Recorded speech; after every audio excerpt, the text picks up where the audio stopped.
Avec l'explosion de l'intelligence artificielle, la montée en puissance des acteurs américains, mais aussi français ou européens comme Mistral, et depuis l'élection de Donald Trump, où il y a de plus en plus de tensions géopolitiques entre les États-Unis et l'Europe, la question de la souveraineté technologique des entreprises françaises et européennes est de plus en plus au cœur de l'actualité.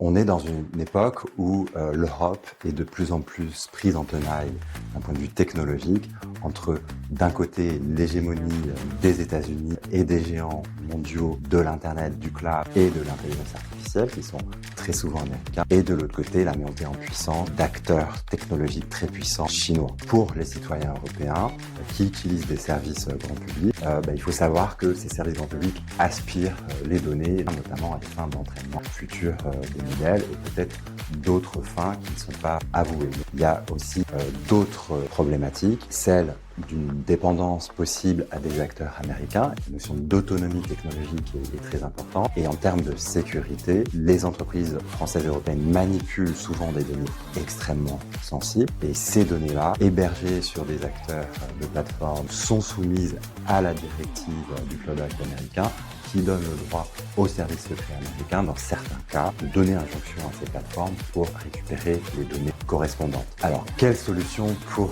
les entreprises françaises et européennes? Le premier point, c'est de lutter contre le shadow AI et donc d'inviter les collaborateurs à utiliser des outils certifiés, validés par la direction technique des entreprises. Ensuite, il y a la question très importante de l'autonomie technologique. Plus on utilise de services d'un cloud provider, plus on va être dépendant. Et une façon d'y remédier, c'est de penser dès le départ ces applications en autonomie technologique. Ensuite, il y a la question de la souveraineté et de la protection des données sensibles. Il y a plusieurs niveaux auxquels il faut penser. S'assurer que les données qu'on met sur une plateforme sont cryptées, qu'on utilise plutôt des clés de cryptage, c'est penser solutions souveraines. Des clouds français et européens qui sont certifiés par l'ANSSI.